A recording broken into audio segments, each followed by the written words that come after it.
नमस्कार, ANB news देख रहे हैं आप और मैं हूं आपके साथ हितेंद्र। बड़ी खबरों में आप सभी का स्वागत है। बड़ी खबरों में सबसे पहले बात करेंगे जम्मू कश्मीर की। जम्मू कश्मीर में डीडीसी चुनाव होने वाले हैं और मतदान से पहले जम्मू कश्मीर में सियासी पारा हाई हो चुका है। वहीं पाकिस्तान भी नापाक हरकत लगातार कर रहा है, सीज फायर का उल्लंघन कर रहा है। लेकिन इसी बीच ये खबर सामने आई थी कि पीडीपी चीफ महबूबा को एक बार फिर से हिरासत में ले लिया गया है। लेकिन अब निर्वाचन आयोग के आयुक्त के शर्मा ने यह दावा किया है कि महबूबा मुफ्ती को हिरासत में नहीं लिया गया है। वो पुलवामा जाना चाहती थी लेकिन वो सुरक्षित जगह नहीं है, इसलिए उन्हें उस क्षेत्र में चुनाव प्रचार करने के लिए नहीं जाने के लिए कहा गया है। उन्होंने यह भी कहा कि महबूबा मुफ्ती की ओर से किसी तरह की कोई शिकायत नहीं दी गई है। और इसके अलावा के शर्मा ने यह भी कहा है कि उम्मीदवार को प्रचार करने के लिए पर्याप्त समय दिया गया है। लेकिन इससे पहले महबूबा ने यह आरोप लगाया था कि उन्हें फिर से हिरासत में ले लिया गया है। उन्होंने ट्वीट करते हुए आरोप लगाया कि उनके परिवार से उन्हें नहीं मिलने दिया जा रहा। पूर्व मुख्यमंत्री ने बेटी इल्तिजा को भी नजरबंद करने का आरोप लगाया था।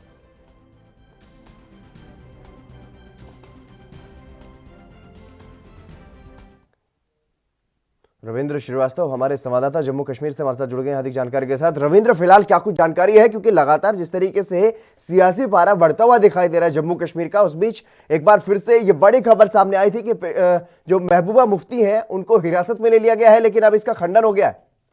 जी बिल्कुल, देखिए कहीं ना कहीं जो गुपकार गठबंधन है वो कहीं ना कहीं सियासी माइलेज लेने के लिए नए नए ड्रामे रच रहा है। तो आज सुबह जिस तरह से महबूबा मुफ्ती की बेटी ने पहले ट्वीट किया, उस व्हाट्सएप भी किया कि हमें यहाँ पर नजरबंद कर लिया गया है, और उसके बाद डॉक्टर फारूक अब्दुल्ला का आया कि इनको भी नजरबंद कर लिया गया है। लेकिन उसके थोड़ी देर बाद ही इन सब चीजों का सरकार ने खंडन किया है और कहा कि हमने किसी को नजरबंद नहीं किया है। और शाम आते आते ये चीजें क्लियर हो गई कि ये इनका एक सियासी ड्रामा था जो लोगों के सामने खुलकर सामने जो है वो आ गया। तो कहीं ना कहीं जिस तरह से डीडीसी के इलेक्शन अब नजदीक आ रहे हैं, हालांकि इसमें कांग्रेस ने कहा है कि हम मिलकर ही चुनाव लड़ेंगे, तो कहा जाए तो कांग्रेस पहले पर्दे के पीछे थी, लेकिन अब पर्दा उसने भी हटा दिया है और खुलकर बोल दिया है कि हम जो है अब गुपकार गठबंधन जो है उसके साथ मिलकर जो है चुनाव, कई जगह पर वो मिलकर चुनाव जो है वो लड़ रहे हैं। तो कहा जाए कि इस समय डीडीसी के जो चुनाव है उसको लेकर एक सियासी पारा जो है गर्म चल रहा है। लेकिन अगर बॉर्डर की बात करें तो बॉर्डर पर भी लगातार तनाव है, और जिस तरह से पाकिस्तान लगातार सीज फायर का वायलेशन कर रहा है, डीडीसी इलेक्शन को बाधित करने के लिए, वहां उसमें खलल डालने के लिए लगातार आतंकियों की खेप को भेजने के लिए एलओसी को टारगेट कर रहा है। कभी टनल के जरिए आतंकियों को भेजने की कोशिश कर रहा है, लेकिन सुरक्षा एजेंसियां पूरी तरह से मुस्तैद हैं। तो कहा जाए कि इलेक्शन शुरू होने वाले हैं और इसको लेकर पाकिस्तान और जो विपक्षी दल हैं, खास करके गुपकार गठबंधन, इनकी हलचल जो है वो तेज हो चुकी है। बिल्कुल बिल्कुल, जिस तरीके से रविंद्र आपने बताया कि कहीं ना कहीं हलचल फिलहाल तेज हो चुकी है और ऐसे में सियासी पारा हाई हो चुका है। लेकिन जिस तरीके से ये ट्वीट करके लोगों की कहीं ना कहीं सहानुभूति लेने का ये काम करने की कोशिश पीडीपी की तरफ से की गई, पीडीपी की जो चीफ है महबूबा मुफ्ती, उनकी तरफ से जो ट्वीट किया गया, उससे ऐसा ही लगता है कि सियासी जमीन उनकी खिसक चुकी है और अब सिर्फ और सिर्फ लोगों की सहानुभूति लेने के लिए इस तरीके के काम ये कर रहे हैं।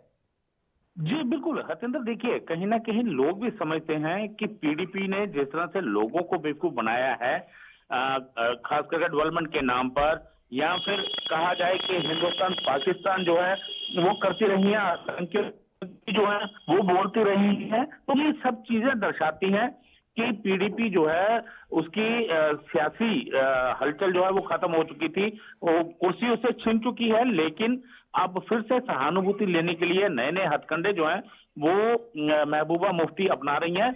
लेकिन लोग इन सब बातों को समझते हैं और उनको पता है कि कौन कितने पानी में है, और उसी के अकॉर्डिंग जो है वो वोटिंग होगी। अब देखना ये होगा कि इन चुनावों में जिस तरह से ये नई नई चालें चल रही हैं, महबूबा मुफ्ती या उपकार गठबंधन जो है लगातार नई नई चालें चल रहा है, तो क्या ऐसे में लोगों की सहानुभूति जो है वो उनको मिल पाएगी या नहीं, हतेंद्र?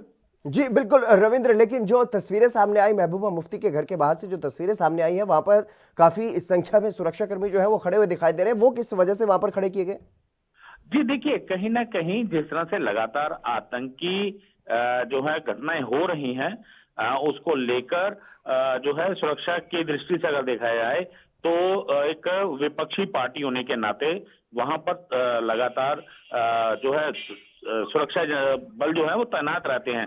हालांकि सुरक्षा को बढ़ा दिया गया था, तो इसी वजह से ये जो बातें निकलकर सामने आ रही थी कि जो है नजरबंद किया गया है। लेकिन शाम होते होते सरकार ने साफ कर दिया कि ऐसी उनकी कोई मंशा नहीं है, उनको फिलहाल कोई नजरबंद नहीं किया गया है। तो ये कहीं ना कहीं सियासी माइलेज लेने के लिए ये सब ड्रामा जो है वो रचा गया। तो कहा जाए ऐसे में इनकी जो सियासी रोटियां सिकती हैं लोगों को बेवकूफ बना के, वो अब सिकनी जो है वो बंद हो जाएंगी। लोग समझते हैं इन सब चीजों को, सत्येंद्र। लेकिन रविंद्र, जिस तरीके से ये उन्होंने आरोप लगाया है भारतीय जनता पार्टी पर, केंद्र सरकार पर, कि बीजेपी के लोग और बीजेपी के जो जुड़े हुए लोग हैं, कठपुतली हैं जो बीजेपी के, वो किसी भी कॉर्नर में, किसी भी कोने में जाकर के जम्मू कश्मीर के वो वहां पर जा सकते हैं। लेकिन क्या सुरक्षा की समस्या सिर्फ पीडीपी के लिए है, महबूबा मुफ्ती के लिए है? जी देखिए, एक हतेंद्र समझने वाली बात है कि एक विपक्षी पार्टी जी रविंद्र, मैं आपको रोकना चाहूंगा। इसी बीच हमारे साथ जम्मू कश्मीर के पूर्व उप मुख्यमंत्री कविंद्र गुप्ता हमारे साथ जुड़ गए। कविंद्र जी, आपका स्वागत है एनबी न्यूज पर। धन्यवाद। कविंद्र जी, जिस तरीके से आरोप लगाया गया महबूबा मुफ्ती की तरफ से, हालांकि उसका खंडन हो चुका है कि उनको हिरासत में नहीं लिया गया, लेकिन साफ तौर पर उन्होंने आरोप लगाया बीजेपी पर कि बीजेपी के समर्थन में जो लोग हैं, बीजेपी के जो मंत्री आते हैं, वो किसी भी कोने में जा सकते हैं जम्मू कश्मीर के, लेकिन उन पर ही पाबंदी क्यों लगाई जा रही है? देखिए, पाबंदी किन कारणों से लगाई जा रही है जी, ये हमें भी मालूम है। वो यहाँ पर जाकर इस प्रकार का माहौल बनाती हैं जिससे कि कम्युनल टेंशन हो सकती है, कम्युनल दंगे हो सकते हैं, वो इस प्रकार की भाषा बोलती हैं। तो और भी कई कारण रहे होंगे जिनके कारण से इनको पाबंदी लगाई गई है। अदरवाइज ऐसा कुछ नहीं है। भारतीय जनता पार्टी के मंत्री आते हैं और देश की बात करते हैं, इलेक्शन की बात करते हैं, ना कि इनकी तरह एंटी नेशनल जो बयानात है उनको देना या लोगों को भड़काना, देश के खिलाफ बोलना। इस तरह की कई कारण हो सकते हैं। जम्मू कश्मीर एक सेंसिटिव स्टेट है। इस प्रकार की भाषा जो उनकी रहती है, उस सभी चीज को देखना पड़ेगा। होम मिनिस्ट्री भी देख रही है, लॉ एंड ऑर्डर देख रहा है, उनको ज्यादा मालूम है कि वो किस तरह से इनको डील करना है। लेकिन कविंद्र जी, चुनाव आयोग की तरफ से कहा गया कि पुलवामा में वो जाना चाहती थी वहां पर जहां सुरक्षित नहीं है जाना, तो क्या वहां पर बीजेपी के नेताओं को भी नहीं जाने दिया जाएगा? देखिए, ऐसा नहीं है। जो भी कोई पार्टी जाती है कश्मीर में, जहां पर भी वो जाते हैं, तो एक सेंसिटिव माहौल है। उसी तरह से कौन नेता जाना चाहिए, कौन नेता जाना नहीं जाएगा, इस प्रकार का वहां माहौल, लॉ एंड ऑर्डर की जो पोजीशन है उसको लेकर के वो करना पड़ता है। उसी चीज को देख करके बहुत जगह ऐसी हैं जहां हमें भी रोका जाता है, हाँ हमें भी नहीं जाने के लिए। कश्मीर में मैं अभी कुछ दिन पहले गया था, मेरे भी कुछ प्रोग्राम थे, उन्होंने इस चीज के लिए मना किया है जी। तो इसलिए कल को कोई इस प्रकार का हादसा ना हो। लेकिन कविंद्र जी, केंद्र सरकार, केंद्र में बीजेपी की सरकार है और वहां पर जो उपराज्यपाल है वो भी पूरा जो स्थिति को देख रहे हैं, राज्यपाल। लेकिन जिस तरीके से अगर अब चुनाव का जो माहौल है उसमें आरोप बीजेपी पर लगेगा, क्योंकि बीजेपी पर यह आरोप लगेगा कि चुनाव को बाधित करने के लिए, चुनाव को निष्पक्ष नहीं रखा गया, चुनाव को कहीं ना कहीं प्रभावित किया गया बीजेपी की तरफ से इस तरीके से बड़े नेताओं को रोककर। देखिए, इस बात को समझना होगा कि ये जो कश्मीर में वो 6 पार्टियां इकट्ठी होकर के लड़ रही हैं जी, वो इस सारे माहौल में ना तो उनका कोई रोकने वाला है ना कुछ है। सभी कार्यकर्ता उनके काम कर रहे हैं जी। किसी जगह ऐसे नेता को जानने के लिए जिसकी उसकी सुरक्षा का कोई कारण बन सकता है, इस सारे माहौल में यही देखना पड़ता है उस जो नेता है कोई, उसकी सुरक्षा को खतरा ना हो, क्योंकि उनके साथ वो ब्लैक कमांडोज की सिक्योरिटी रहती है, सब कुछ रहते हैं वहां। इस प्रकार के हालात है नहीं, इस कारण से उनको रोका जाओ। लेकिन कविंद्र जी, क्या आप इस आरोप को झेलने के लिए तैयार हैं जो आरोप आप पर लगने वाला है? क्योंकि साफ तौर पर यह दिखाई दे रहा है, ये आरोप लगेगा कि चुनाव को कहीं ना कहीं प्रभावित करने के लिए बीजेपी ने ऐसा किया कि बड़े नेताओं को किसी विशेष क्षेत्र में जाने की अनुमति नहीं दी गई। देखिए, ये पहले ये अब फारूक अब्दुल्ला की बात करें, उमर अब्दुल्ला की बात करें, पहले ही 14 दिन से उन्होंने अपने आप को खुद क्वारंटाइन करके रखा हुआ है। उसके कारण थोड़ी, ना तो वो बीमार है ना कुछ है, वो खुद ही अपने आप लोगों से बचना चाहते हैं जी। उसी कारण से ये बीजेपी पर आरोप लगाना कि भारतीय जनता पार्टी ने उनको रोका है, ऐसा नहीं है। पहले से तो फिर महबूबा मुफ्ती की तरफ से इस तरीके का ट्वीट किया जाना, ये किस तरीके की राजनीति है सर, जिस तरीके से वो ट्वीट करके खुद को हिरासत में लिए जाने की बात बता रहे हैं? देखिए, ऐसा नहीं है कि ये तो ज्यादा होम मिनिस्ट्री या दूसरे लॉ एंड ऑर्डर का जो देखते हैं वही ज्यादा बता सकते हैं, लेकिन कुल मिलाकर के कोई ऐसी किसी को ऐसा इलेक्शन के लिए रोका नहीं गया। ये इन्होंने पूछे, जब से इलेक्शन चल रहा है कौन सी सभा की है, कौन ऐसी जगह पे ये जा रहे हैं, ये पहले ही घर में बैठ के इस सारी कमांड को संभालते हैं।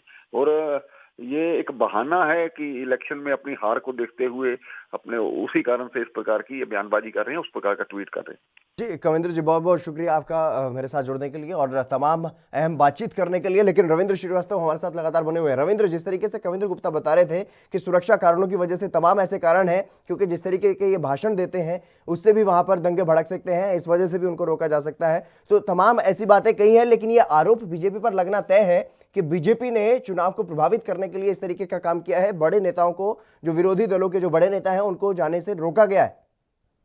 जी हतेंद्र, देखिए कहीं ना कहीं आरोप तो लगेंगे, लेकिन जिस तरह से सुरक्षा कारणों की अगर बात कविंदर कर रहे थे वो सही मायने में अगर देखा जाए, क्योंकि महबूबा मुफ्ती जिस तरह से बयानबाजी करती रही हैं और उसको लेकर देखिए केंद्र और एजेंसियां जो हैं उन सबको पता है कि किस प्रकार से महबूबा मुफ्ती जो है पाकिस्तान की बोली बोलती हैं हमेशा।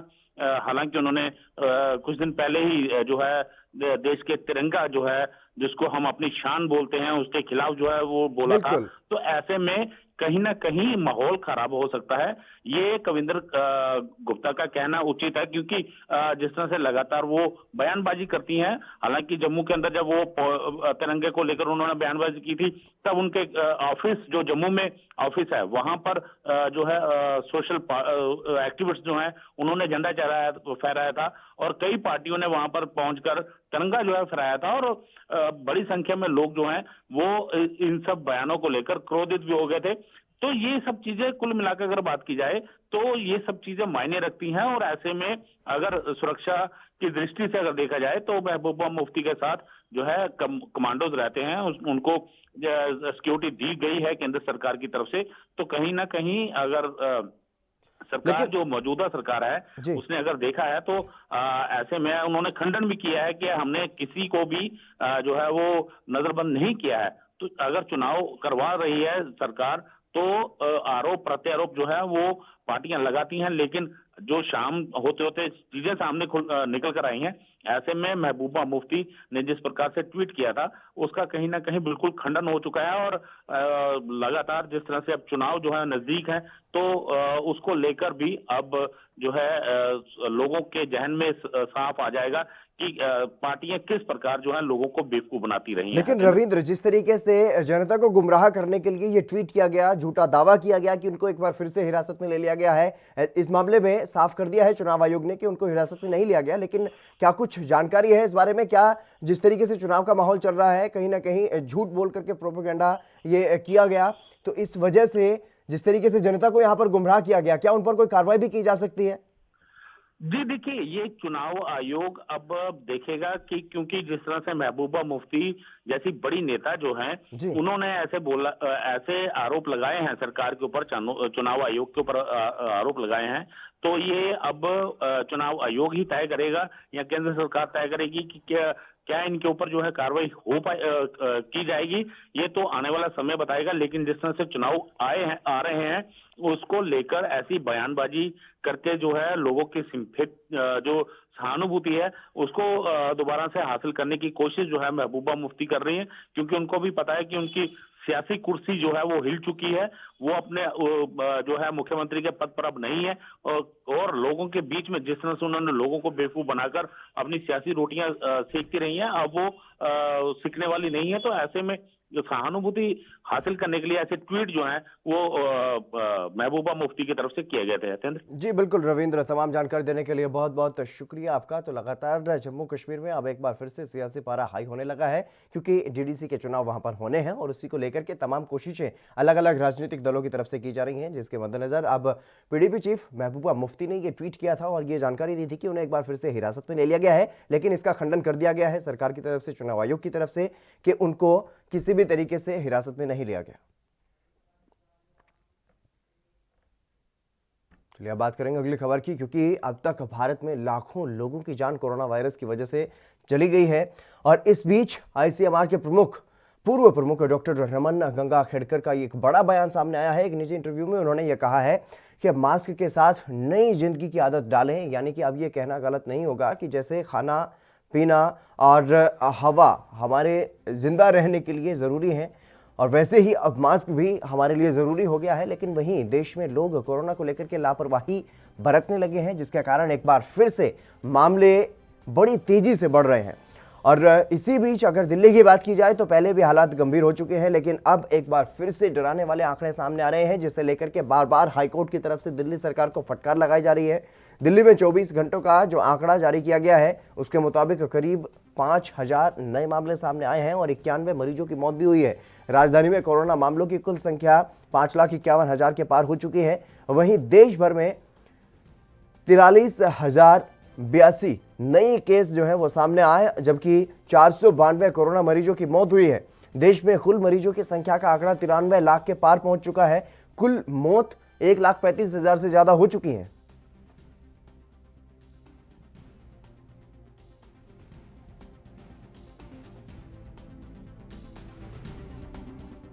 तो लगातार जिस तरीके से कोरोना के मामले लगातार बढ़ रहे हैं और लोग लापरवाही करते हुए नजर आ रहे हैं, उसको लेकर के चिंता जाहिर की जा रही है। अलग अलग राज्यों की सरकारें भी चिंतित हैं, हाई कोर्ट, सुप्रीम कोर्ट भी चिंतित हैं और तमाम कोशिशें की जा रही हैं ताकि लोगों को कोरोना महामारी से बचाया जा सके। लोगों से अपील की जा रही है बार बार कि मास्क पहने, सैनिटाइजर का प्रयोग करें, लेकिन उसके बावजूद भी लोग अगर मास्क पहनते भी हैं तो उनके मास्क नीचे उतरे होते हैं, मुंह और नाक उनका खुला ही होता है।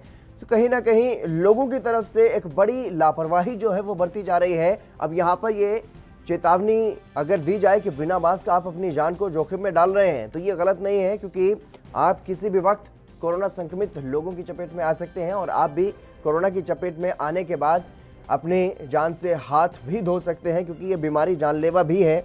हालांकि एक बड़ी संख्या ऐसी है जो रिकवर हो रही है, लेकिन बड़ी संख्या में ही लोगों की मौत भी हो रही है, क्योंकि अगर देश भर में बात की जाए तो 1,34,000 से जो मामले हैं वो अब तक सामने आ चुके हैं। मरने वालों के कोरोना की वजह से लगातार मरने वालों का आंकड़ा जो है वो बढ़ता हुआ नजर आ रहा है। 1,35,000 से ज़्यादा देश में अब तक मौतें हो चुकी हैं।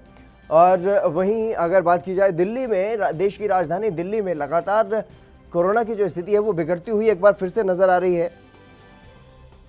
दिल्ली सरकार लगातार चिंता जताती हुई नजर आती है। जब हालात बिगड़ते हैं केंद्र सरकार के पास भी पहुंचती हुई नजर आती है और लोगों से भी अपील करती हुई नजर आती है। लेकिन पहले जिस तरीके से कहीं ना कहीं ये भी कहा जा सकता है कि दिल्ली सरकार की तरफ से भी कुछ लापरवाही जरूर बरती गई, लोगों को अचानक से इतनी एकदम से छूट दे दी गई कि लोग लापरवाह हो गए और उन्होंने ये सोचा कि जैसे कोरोना खत्म ही हो गया हो। राजीव तिवारी हमारे संवाददाता दिल्ली से हमारे साथ जुड़ चुके हैं अधिक जानकारी के साथ। राजीव, फिलहाल क्या कुछ जानकारी है, क्योंकि लगातार कोरोना का मामला अब बढ़ता हुआ दिखाई दे रहा है, कोरोना के मामलों में बड़ी तेजी से इजाफा हो रहा है, हाईकोर्ट भी चिंतित, सरकारें भी चिंतित, लेकिन लोग लापरवाही दिखाई दे रहे हैं। देखिए, बिल्कुल सही कहा आपने। एक चीज तो स्पष्ट है, दिल्ली की कहीं ना कहीं जनता जो है वो लापरवाही कर रही है, क्योंकि जिस तरीके से कोरोना की जो गिनती बढ़ रही है, यानी कि कोरोना पेशेंटों की जो गिनती बढ़ रही है लगातार, कभी 6,000, कभी 6,500, कभी 7,000, कभी 5,000, तो ये कहीं ना कहीं स्थिति ये दर्शाती है कि कहीं ना कहीं दिल्ली की जो जनता है वो लापरवाह हो चुकी है। और लापरवाही के साथ साथ सरकारें कितनी भी कोशिश कर लें, जब तक जनता सहयोग नहीं देगी तो इसी तरीके से आंकड़े बढ़ते रहेंगे, मगर कहीं ना कहीं स्थिति और ज्यादा बिगड़ सकती है अगर सरकारें कोई कड़ा कदम ना उठाए। मगर बात करें जिस तरीके से दिल्ली सरकार की, तो दिल्ली सरकार ने जो दशहरे के टाइम पे या फिर कहें दिवाली के टाइम पे जो बाजारों के अंदर छूट दी थी, यानी बाजारों को लगातार सोशल डिस्टेंसिंग के दायरे से बाहर कर दिया था और लगातार जनता ने सोशल डिस्टेंसिंग का पालन नहीं किया, यहां तक कि मास्क तक का उस टाइम पे यूज नहीं किया था, जिसकी वजह से संक्रमण इतनी तेजी से बढ़ा। मगर बात करें जिस तरीके से अब सुप्रीम कोर्ट ने और हाई कोर्ट ने कहीं ना कहीं दिल्ली सरकार को फटकार लगाई और हाई कोर्ट ने अब दिल्ली सरकार को फटकार लगाने के साथ साथ ये स्पष्ट कर दिया कि जब तक दिल्ली सरकार को जगाया नहीं जाएगा, क्या इसी तरीके से दिल्ली सरकार सोती रहेगी। मगर कहीं ना कहीं अभी भी दिल्ली सरकार बड़े कदम उठाने के लिए विवश हो रही है, क्योंकि दिल्ली सरकार अगर बड़े कदम उठाती है तो कहीं ना कहीं जो दिल्ली के बड़े बाजार है उनको कहीं ना कहीं लॉकडाउन किया जा सकता है, या फिर कहीं रात में कर्फ्यू लगाया जा सकता है दिल्ली के अंदर। मगर अभी भी दिल्ली सरकार इस तरीके के बड़े कदम नहीं उठा रही है और कहीं ना कहीं जनता को सोशल डिस्टेंसिंग के लिए या फिर मास्क के लिए या फिर कहें सैनिटाइजर करने के लिए लगातार जागरूक करने की कोशिश कर रही है। मगर जनता जब तक सहयोग नहीं देगी स्थिति इसी तरीके से बिगड़ती रहेगी जी। लेकिन नाइट कर्फ्यू के बारे में कोर्ट की तरफ से आदेश दिए गए थे कि बिना किसी देरी के नाइट कर्फ्यू को लगाया जाए दिल्ली में, लेकिन उसके बावजूद भी दिल्ली सरकार किसानों के मसले पर जरूर अपना रुख जो है वो स्पष्ट करती हुई दिखाई दे रही है, कहीं ना कहीं राजनीति में उसमें हिस्सा लेती हुई दिखाई दे रही है। लेकिन कोरोना की जो स्थिति गंभीर बनी हुई है दिल्ली में, उससे एक बार फिर से लापरवाह दिखाई दे रही है दिल्ली सरकार भी।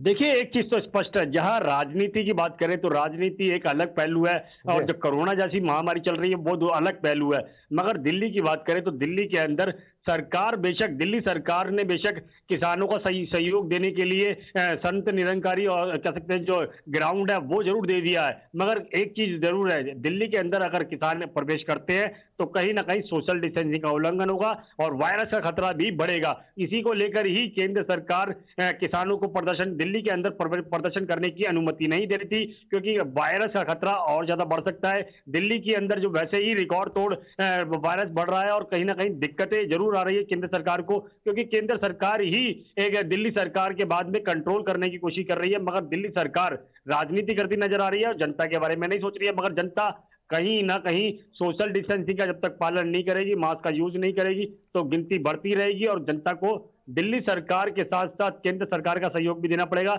और दिल्ली सरकार को जागना होगा। नहीं तो इसी तरीके से गिनती बढ़ती रहेगी और दिल्ली सरकार सोती रहेगी और दिक्कतें जनता को आती रहेंगी जी। ताकि लोगों से सोशल डिस्टेंसिंग का पालन करवाया जा सके, वो जो भी अपने घर से बाहर निकले वो मास्क पहन करके निकले, इसके लिए क्या कुछ अभियान चलाने की तैयारी कर रही है कोई दिल्ली सरकार?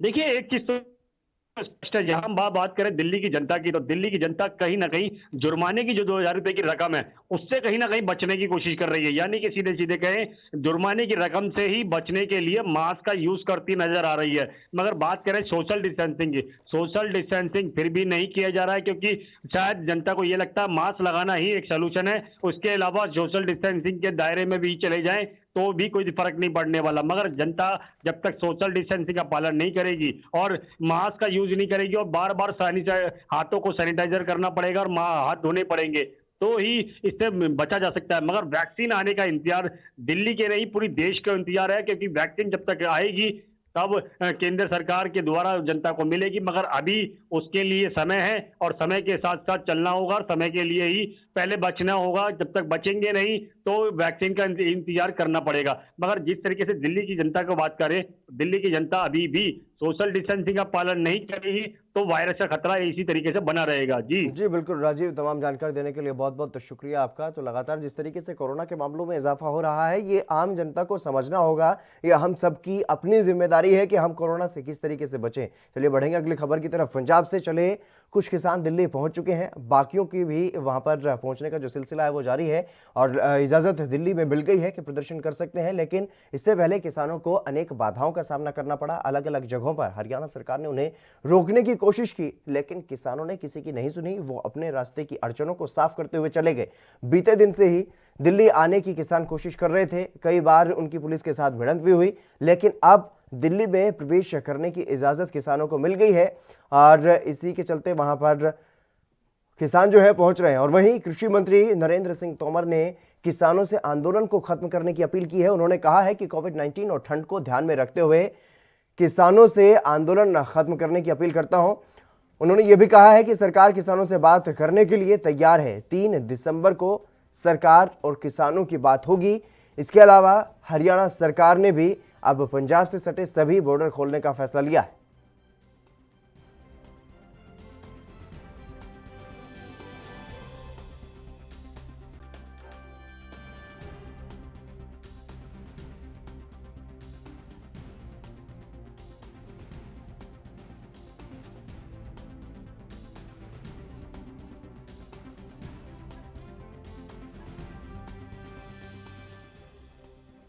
किसानों का ये आंदोलन लगातार जारी है, संघर्ष कर रहे हैं किसान लगातार। हरियाणा सरकार ने पूरी कोशिश की कि किसानों को आगे ना बढ़ने दिया जाए, दिल्ली ना पहुंचने दिया जाए। दिल्ली पुलिस ने भी शुरुआत में किसानों को रोकने की कोशिश की, लेकिन आखिरकार दिल्ली पुलिस को हार माननी पड़ी और किसानों को इजाज़त दी गई एक ग्राउंड में रुकने की, वहां पर अपना प्रदर्शन करने की। लेकिन अब केंद्र सरकार की तरफ से ये अपील की गई है सभी किसानों से कि वो अपने इस आंदोलन को खत्म कर दें, क्योंकि ठंड बहुत है, कोरोना महामारी का भी प्रकोप लगातार बढ़ रहा है।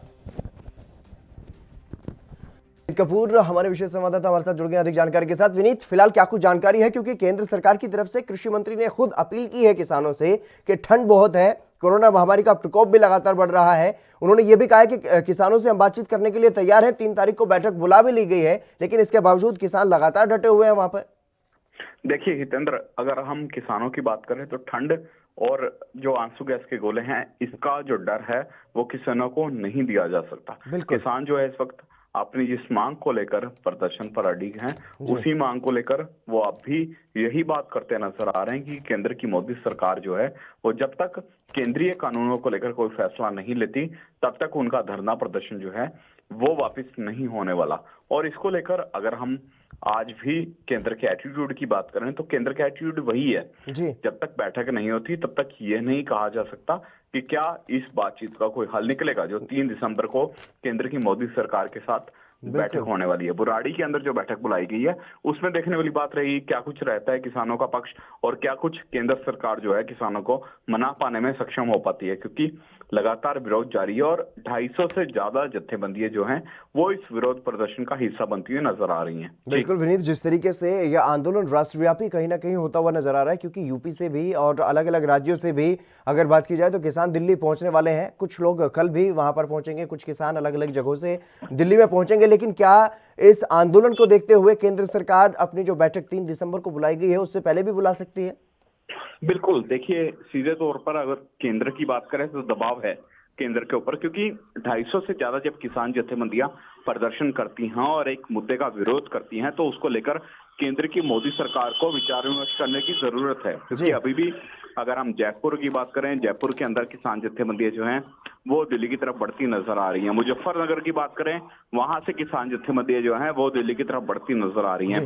हरियाणा पंजाब में तो पहले ही विरोध हो रहा है, तो ऐसे में केंद्र को अपने जो व्यवहार है उसमें परिवर्तन करने की जरूरत है। अगर वो परिवर्तन ना हुआ तो ये आंदोलन जो है और तीव्र होता नजर आएगा, जिसको लेकर केंद्र की मोदी सरकार पहले ही ये कर चुकी है कि हम 3 तारीख को बैठक करेंगे किसानों के साथ। अगर उस बैठक में कोई नतीजा ना निकला तो अगली रणनीति किसानों की क्या रहेगी, क्योंकि बुराड़ी में इस वक्त किसान जो है वो बिल्कुल। तमाम जानकारी देने के लिए बहुत बहुत शुक्रिया। तो लगातार किसान डटे हुए हैं, भले ही सरकार की तरफ से अपील, तमाम दलीलें दी जा रही हैं, तमाम अपील की जा रही है, लेकिन किसानों पर कोई असर होता हुआ दिखाई नहीं दे रहा है। किसान सिर्फ अपनी मांग पर अड़े हैं कि किसान कानून जो बनाए गए हैं उनको वापस लिया जाए। फिलहाल इस खास कार्यक्रम में बस इतना ही। आप देखते रहिए ANB न्यूज़।